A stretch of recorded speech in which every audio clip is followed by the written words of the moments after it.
The only reason you're actually watching this video is for one simple reason. You creamed your shorts yesterday after you watched the greatness that Filoni cooked right in front of your eyes. He brought Hayden back once again to the spotlight, but more than that, to interact with his old apprentice Ahsoka in the last lesson. So let's dive into this monumental episode of Ahsoka. So please don't forget to leave a like in this video if you liked it. Subscribe if you support what I'm doing right here, and let's please go with this video. And many stuff happened throughout this episode, so let's try to make this clear as possible. A great build-up of a character that they are making in the show is Kanan and Hera's son. He was kind of obnoxious in the beginning, but I'm kind of growing into him, and don't take that out of context, please. But his growing ability of the Force just makes him possibly a character that can be developed well in the future. But his skills were definitely shown here first when we saw him show his out of the world perception. I felt kind of off when I saw that Hera too was able to hear the lightsaber clashes made by Ahsoka. I don't know, I was just hoping that the kid himself could be able to just him hear that. No shade to Hera whatsoever, the wife from our real life Obi-Wan, but that would make a fine development for him. That, on the other hand, just shows how talented he is and how far he's been of catching him, at least in terms of force perception, because as far as I'm concerned, he didn't get so much formal training. He even asked the Jedi training robot that he wants some more training. So with no or few training, his personal perception of the force is already incredible. I mean, being the son of a former Jedi does help, but still, is a thing to point out, but probably Sabine would just humble him in a fight. Now going to the meat and potatoes, the main course, the, again, meeting of Ahsoka and Anakin, the first time in live action and the first time since they met as enemies, as he always was an intense Jedi, and he was also like that when he was training Ahsoka. The way he could possibly teach her student once again was to proving herself in the battlefield again. In the place where they were, probably the world among worlds, they traveled between the places they have been before in the battlefield.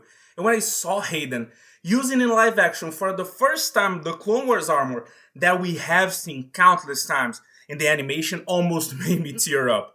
Ahsoka at first is just a Padawan. They even changed the actress to a child. The kid actually played Barbie, but this definitely was the peak of her career. She even had the first green lightsaber that she used. Then she looks, of course, practically the same, but now with her dual blue lightsaber after some more time.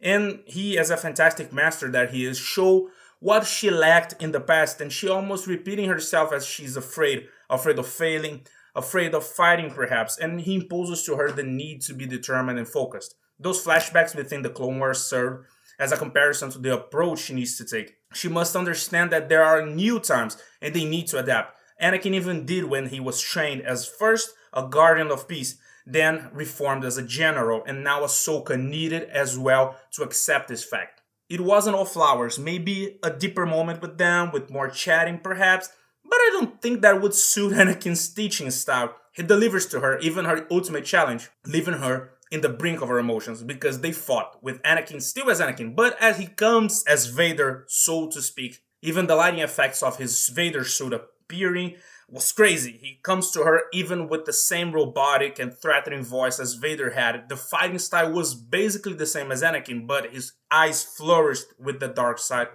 That doesn't mean that he was bad, but that he was showing to her something that made her afraid and made her confront that so she could take the next step. Vader and Balin have strong and heavy fighting styles are very much alike in that aspect, and that Ahsoka must take advantage of that. As the lesson is over, she arrives to the surface and is rescued by Hera.